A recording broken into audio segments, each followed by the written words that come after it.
Madame, Monsieur, bonsoir. Bienvenue dans ce journal tout en images. Voici les titres.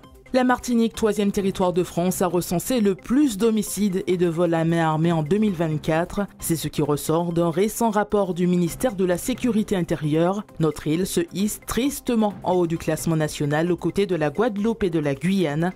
Une montée de la délinquance qui aggrave le sentiment d'insécurité au sein de la population. Il est présenté comme un engagement en faveur de la santé de proximité. Un contrat local a été signé entre l'ARS et l'Espace Sud. Son objectif, améliorer l'offre de soins actuelle en concrétisant plus de 20 projets. Parmi eux, la création d'une plateforme de rendez-vous ou encore d'un conseil local en santé mentale. L'art caribéen a l'honneur à la Fondation Clément. Une quarantaine d'artistes du bassin y exposent actuellement leurs œuvres.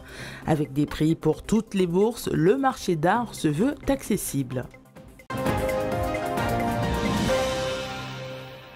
La Guyane, la Guadeloupe et la Martinique, tristement en tête à l'échelle nationale du taux d'homicide et de vol avec armes en 2024. Des données révélées récemment par le rapport du service statistique ministériel de la sécurité intérieure. Dans les rues de Fort-de-France, l'insécurité est de plus en plus ressentie par la population, voire vécue par certains, comme Steve, il y a près de 5 ans. On m'a braqué, on m'a sorti une arme à feu et puis on m'a braqué et puis voilà. Même si je trouve pas ça normal, qu'est-ce qu'on peut y faire? On fait face à une impuissance au niveau de l'État. C'est choquant quand même, ça me choque beaucoup. Parce qu'en très peu de temps, il y a eu beaucoup de jeunes qui sont partis, mais c'est dommage. C'est désolant pour la Martinique, puisque pour le touriste, ça ne donne pas une bonne image de la Martinique. Avec mes frères, on sortait le soir, on marchait à pied, on n'avait pas de crainte. Mais maintenant, bon courage. Ça fait un petit peu peur, surtout quand on a des enfants. Et après, en journée, je ne ressens pas du tout l'insécurité, mais c'est vrai que le soir, la nuit, j'évite de venir sur Fort-de-France ou de trop circuler, on va dire, sur la Martinique. Si le nombre d'homicides est en augmentation aux Antilles-Guyane, les tentatives ne sont pas en reste. En Martinique, 88 auraient été recensés en 2023 contre près de 200 en 2024. Une escalade de violence qui inquiète les forces de l'ordre. Nous sommes inquiets parce que forcément les étapes suivantes vont être que la violence va s'installer dans le sanctuaire qui est par exemple le tribunal. On a assisté à des scènes de violence là où la justice doit se rendre. Après, à tort ou à raison, beaucoup de personnes estimeront qu'il faille eux-mêmes s'armer parce que ils estiment que la police et la justice ne les protègent pas. Voilà, il y aura des étapes encore à venir si nous ne jugulons pas cette problématique. Freiner cette criminalité croissante en luttant contre le narcotrafic, mais également en traitant le fond du problème selon ce syndicat de police. Il faudrait juguler tout ce qui est trafic de stupéfiants, circulation d'armes, d'accord, et économie souterraine que cela engendre. Et puis sans doute qu'il y a une réflexion à avoir sur l'accompagnement à la parentalité, sur l'éducation d'une manière générale et sur aussi le rôle de l'éducation nationale. Et voilà, il y a des pistes aussi économiques et sociales, il y a des mesures à mettre en œuvre pour essayer de changer cette société parce qu'elle file un mauvais coton. Avec près de 630 agents sur le Lamentin et Fort-de-France, les effectifs de police sont stables depuis l'année dernière. Les policiers attendent désormais des annonces fortes de la venue en août de Bruno Retailleau, ministre de l'Intérieur.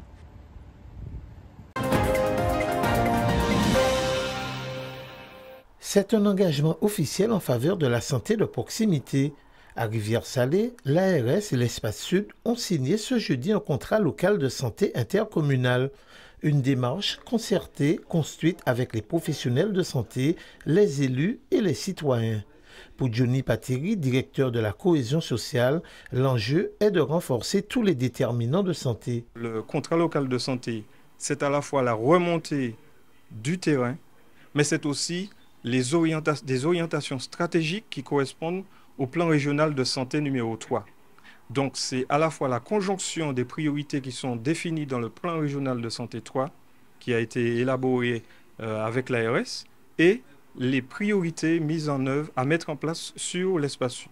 Pour Hugues Toussé, vice-président de la communauté d'agglomération de l'Espace Sud, ce contrat est une opportunité d'agir concrètement au plus près des réalités locales et des attentes de la population. Ce contrat nous permet de mettre en place des actions et je crois que c'est très important vu la situation de la Martinique, l'environnement social, la santé.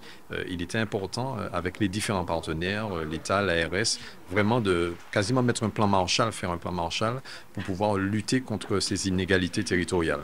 On a une inégalité en termes de disponibilité et de mobilité. Dans nos fiches actions, nous avons par exemple le travail sur l'étude d'un transport pour pouvoir emmener les habitants les plus défavorisés vers des sites de soins, que ce soit pour des analyses, laboratoires, etc. Donc c'est vraiment du concret et ce n'est pas simplement qu'un papier avec des signatures. L'ARS s'engage pleinement dans ce contrat pour accompagner un territoire qui connaît des besoins spécifiques en matière de santé publique. L'accès aux soins au premier chef évidemment des populations les plus fragiles sur le plan social, sur le plan de l'éducation, du logement, de la distance des principaux centres de soins. Donc c'est comment on peut aller vers ces populations, les convaincre, en tout cas les informer déjà de ce qui est à leur disposition, de leurs droits, qu'elles aient connaissance de leurs droits, et les aider à mieux comprendre un système de santé qui est quelquefois passablement complexe à comprendre. Avec ce contrat, l'ARS et l'Espace Sud entendent faire de la santé une priorité concrète, durable et partagée dans les 12 communes du territoire. Le giratoire, situé à l'entrée du campus universitaire, porte désormais le nom de Philippe Saint-Cyr.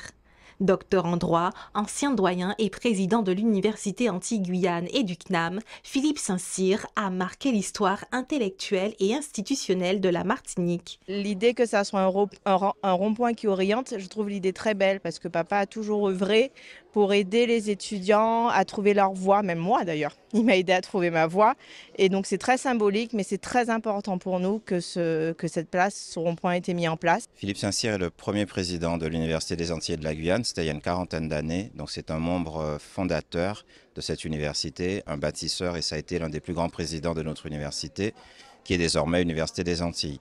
Donc c'est une très belle initiative de la part de la ville de Schœlcher que de l'honorer en inscrivant son nom sur une plaque et en dénommant le giratoire à l'entrée de l'université en son nom Philippe Saint-Cyr. Ce n'est pas mettre en avant Philippe Saint-Cyr en tant que Philippe Saint-Cyr, mais faire en sorte que le devoir de mémoire soit effectivement généralisé sur Schœlcher, qui permette à tous les habitants, ou même aux Martiniquais, de savoir que telle personne a œuvré dans un sens ou dans un autre.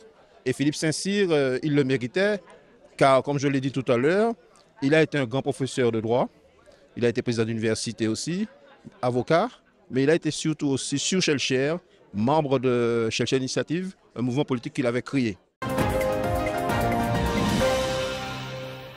Bonjour. Alors, dites-moi ce que vous avez à déposer aujourd'hui. Alors, j'ai très peu quelques médicaments. Trier pour mieux recycler, donner pour mieux partager. À Saint-Esprit, la tournée Cahier Propre s'est arrêtée ce mercredi au stade Kabyle. L'objectif, allier écologie et solidarité. Je profite de l'opportunité qui nous est proposée par la commune pour pouvoir vider un petit peu tout ce qu'on a à la maison. Donc c'est intéressant parce que ça nous motive un petit peu à le faire. Le fait qu'on soit averti à l'avance, donc ça nous permet de bloquer un jour pour pouvoir le faire. L'objectif, c'était de venir faire une collecte au niveau du Saint-Esprit pour aider les administrés dans leur gestion de déchets. Aujourd'hui, on va avoir tout ce qui est ameublement de la maison, les matelas, tout ce que vous avez chez vous qui est électrique ou électronique, les piles, les ampoules, les médicaments périmés ou non utilisés. On va avoir les articles de sport, les articles de bricolage et de jardin, enfin voilà, pléthore de déchets qui entrent dans des filières de recyclage. Et l'objectif, c'est vraiment de recréer une mini-déchetterie au sein du Saint-Esprit.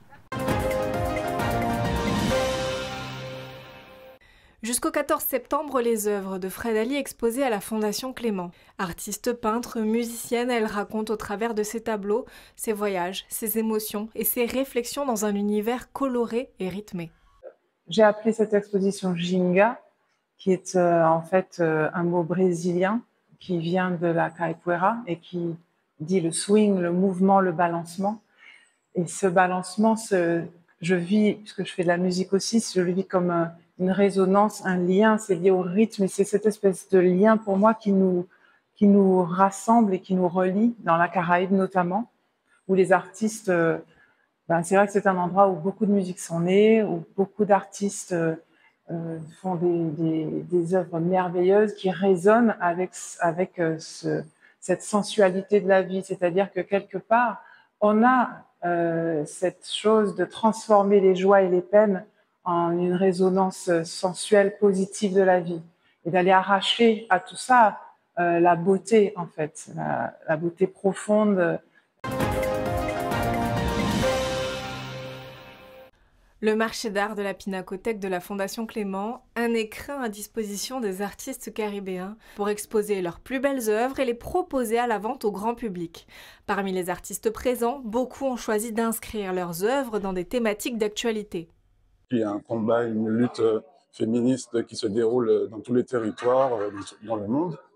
Et donc cette position des femmes qui cherchent en fait une égalité homme-femme, donc m'interroge beaucoup.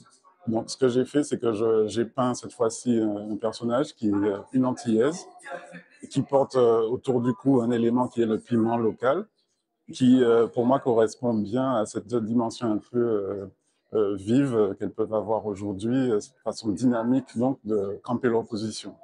Parmi les œuvres exposées, 2 structures de Martine Becker. Depuis son arrivée en Martinique il y a 44 ans, elle n'a cessé de se former au Cermak jusqu'à devenir un maître de la céramique. En céramique, c'est une cuisson raku, c'est une technique qui date du XVIe siècle, où on sort la pièce incandescente du four pour la mettre dans des copeaux de bois.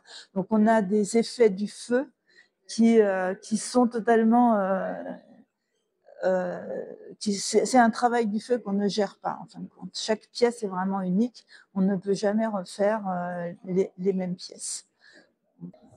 Dans la galerie, vous pourrez aussi vous délecter du travail de Karine Taïlamé, peintre mais aussi joaillière.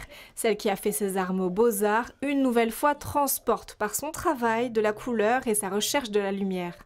Et maintenant, j'en suis vraiment sur... à la fois, je dirais, un travail de texture et de matière, un travail de ressenti, et puis aussi, bien entendu, une exaltation de la vie et de la joie. Ça, c'est quelque chose qui me suit depuis de longues années dans ma réflexion et dans mon travail. Parmi les œuvres, 2 tableaux du prolifique Hector Charpentier. Ces pièces sont extraites d'une série de plus de 100 peintures consacrées à la beauté de la femme dans toutes ses dimensions. Temporel, c'est-à-dire j'ai choisi de fixer le temps en faisant une production d'une centaine d'œuvres pour parler seulement de la femme, mais la femme dans les allégories, parce qu'elle sert d'idée pour parler de choses de la vie quotidienne, de la vie de tous les jours, aussi bien de la pollution, de tous les thèmes récurrents qu'on retrouve dans la société. Un marché d'art pour toutes les bourses, le prix des œuvres varie entre 70 et 19 500 €. La visite est gratuite, ouverte à tous jusqu'au 14 septembre.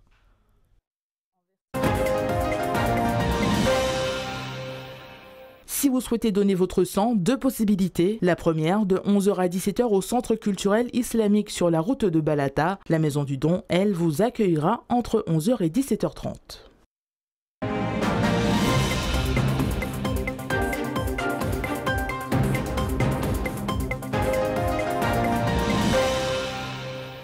Mes amis, c'est bientôt les vacances.